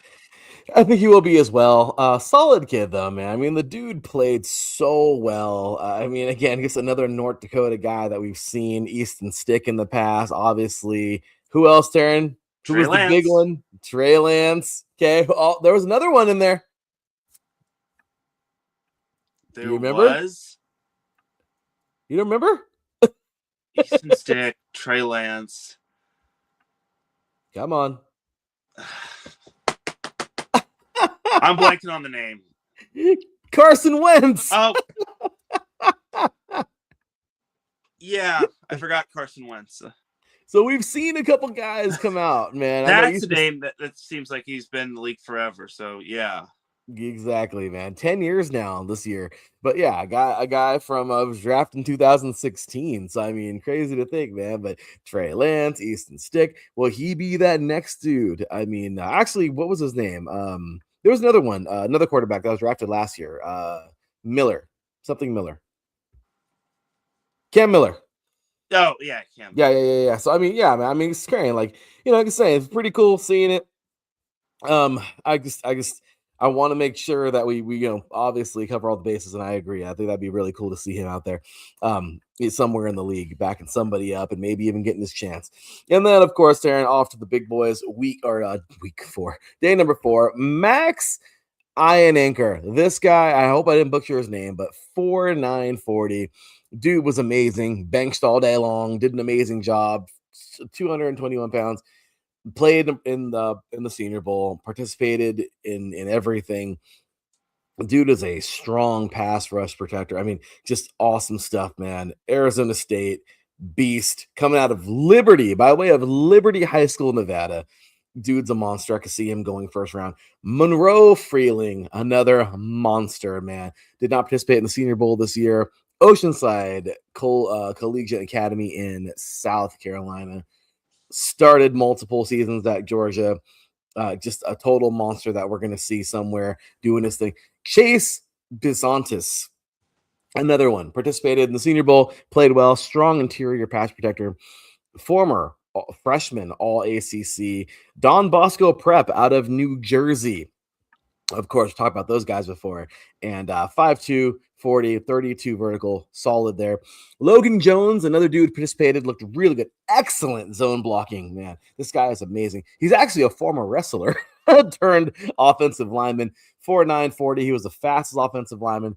3 cone drill too. 746. Looked really good. Council Bluffs, Lewis Central High School in Iowa. Solid there. So Darren, just a couple guys to really name off, man. I mean, really cool seeing these guys out there. Awesome talking about them all the way from high school till now.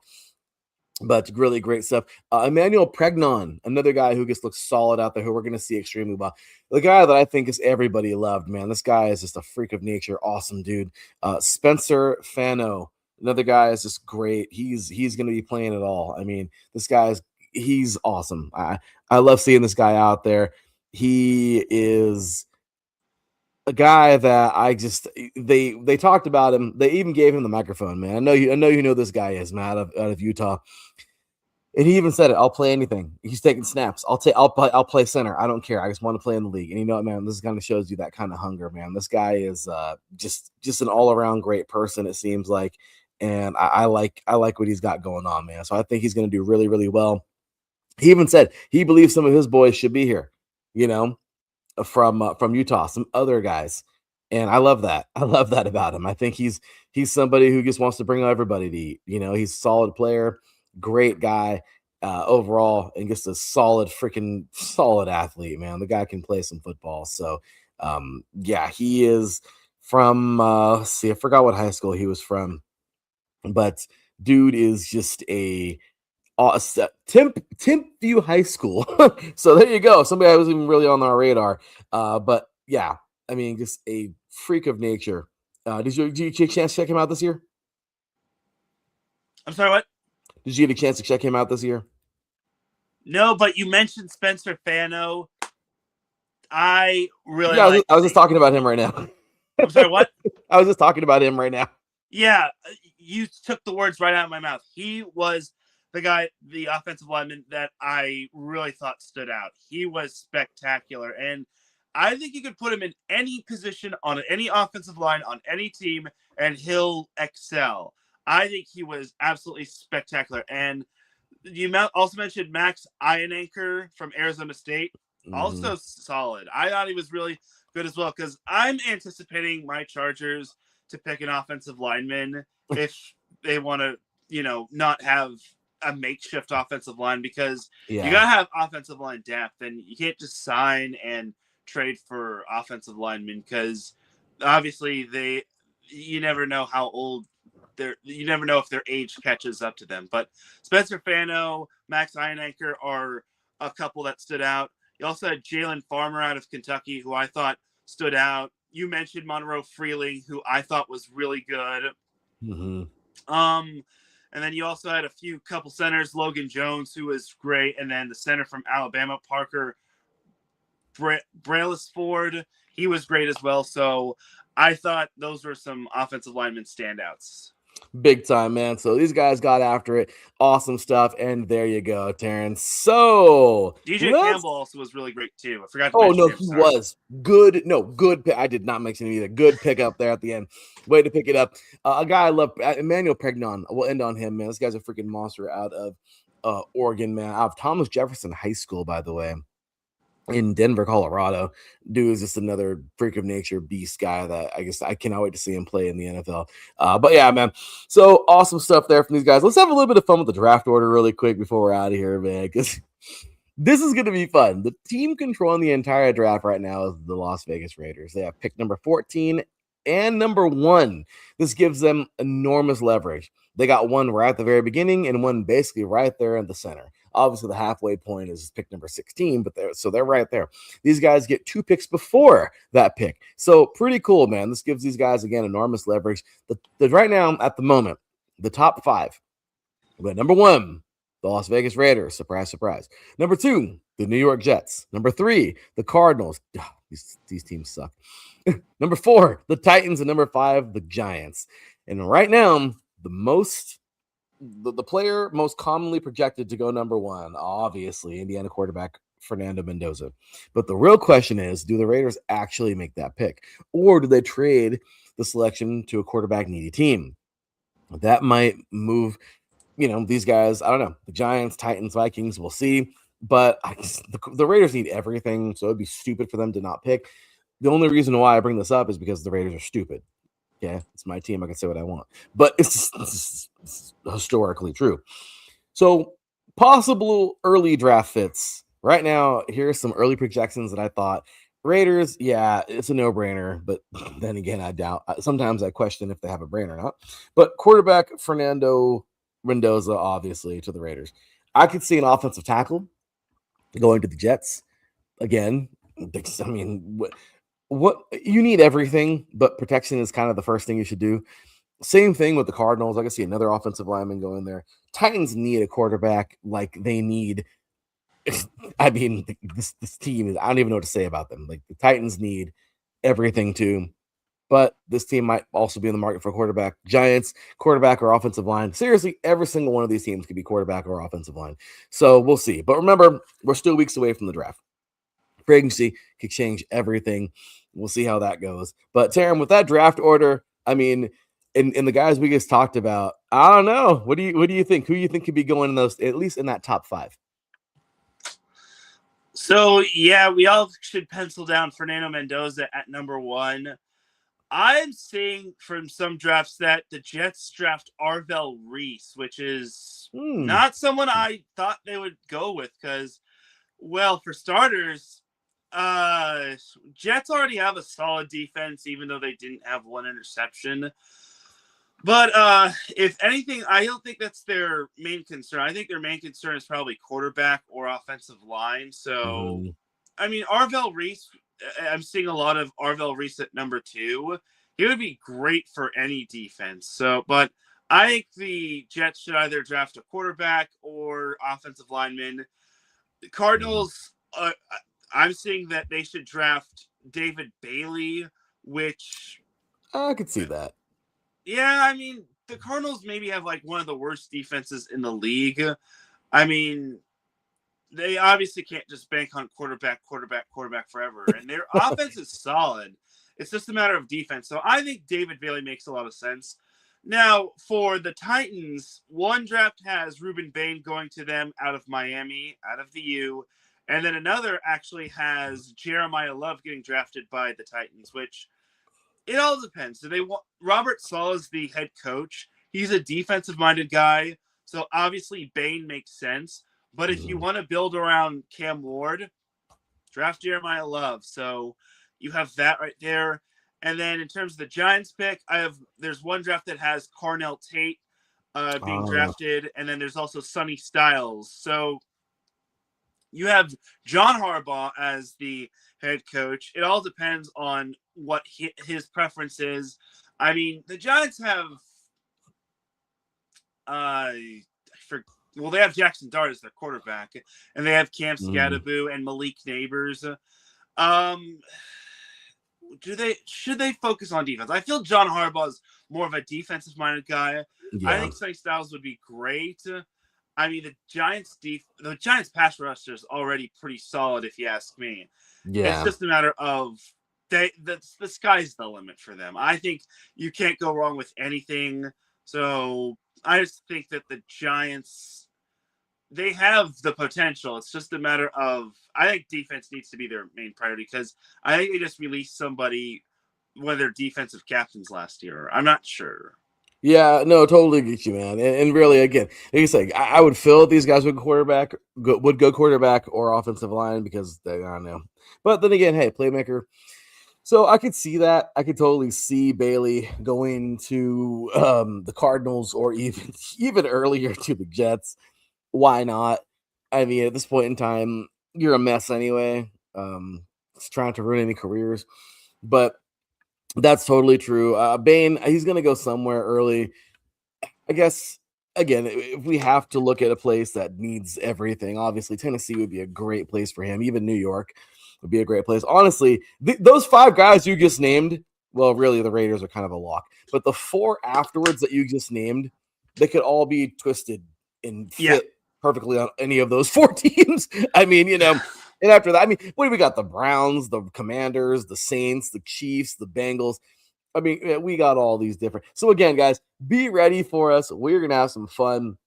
Mark your calendars, man. Right now we have it set for 12 p.m. or actually 10 a.m. Pacific time, 1 p.m. Eastern. That is going to be in just over a month, about a month and a half from now, April 18th, Saturday, April 18th. Make sure to mark it.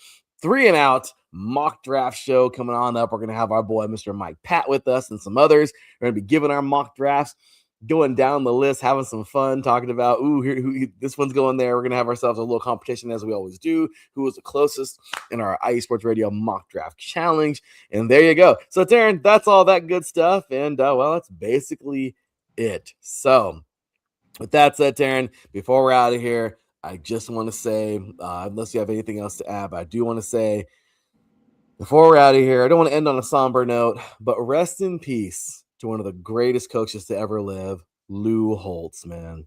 My gosh, the man lived a long, long, long life. And unfortunately, we know everyone's got to go. It sucks, but just amazing career and just amazing person. Congratulations, Coach, on an amazing career and an amazing life. You're amazing. We appreciate you. You're in our thoughts and prayers like your family. But, instead of being sad, man, I want to give this man a round of applause for his life. What a great football life, right?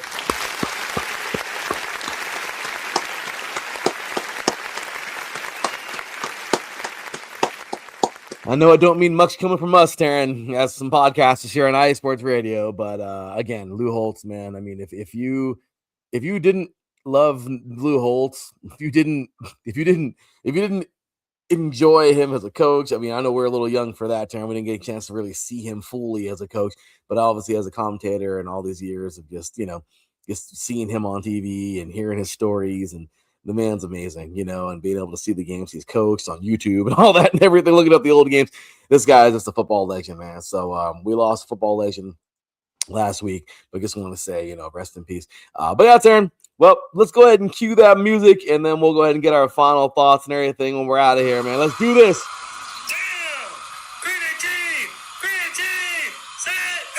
That's going to do it.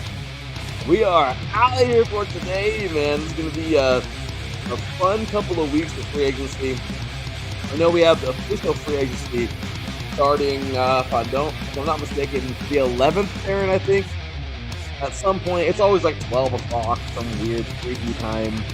12, 1, 2 o'clock in the day Pacific, like in the evening time, 4 or 5, 3, 4, 5 o'clock in the evening. I forgot for the East Coast. I forgot the time. We can look it up, but it's somewhere around like next week. It's somewhere next here. Let me just look it up to be for sure. So, NFL free agency is Wednesday. I told you, Wednesday, March 11th. 4 p.m. Eastern, so it's 1 p.m. for all of us here on the West Coast, 4 p.m. Eastern. Free agency, the football new year. Happy football new year. And, we're going to have ourselves some fun stuff. Let's see what happens with free agency and who goes where. We already had our first blockbuster trade without free agency. So how far will we go? How far will teams go? What will they trade? How different will the draft look in a month and a half? I don't know. The draft order, we'll see. Teran, any last thoughts? Yeah, some of my Senior Bowl standouts include Lee Hunter, Zane Durant, Kyle Lewis, Jacob Rodriguez, Bud Clark, Chris Johnson, Jennings Dunker, Trey Zunn, Tyron Montgomery, and Cole Payton. But to all the young cats out there, don't try to ruin your draft stock by doing or saying something stupid. Be professional when it comes to everybody. Listen to your position coaches and just be yourself, but just don't be dumb. Please do us a huge favor, everybody, all you guys out there. What Teran's saying is so true. So many great young athletes out there. Guys, be smart. Keep your head, keep your nose clean. Let's have a good draft without some kind of weird controversy or something going on. And you guys, the future of the NFL. So let's see it, man. We're excited for it. We're excited to talk about another new year and plenty of things, and we're ready for it. So that's going to do it, Teran. We're going to have ourselves a nice little draft show, like I said, on April 18th. Really looking forward to that. And, that is going to do it. So, again, thanks for checking us out, you guys. You guys are amazing for supporting us all season long. Now is our off season. We're enjoying it. Turner enjoying the freedom. We'll be back soon before you know it with 8 Division 8 days. And, of course, in August for Teran Rodriguez, who you want to tune in for Set Point because he's still going hard with volleyball. For me, your boy Larry B, we will see you guys on April 18th for our mock draft show with Mike Katz right here on IE Sports Radio. Good rec feed for all that is sports. We'll see you then. Until then, take care, and as always, God bless. Peace. Peace.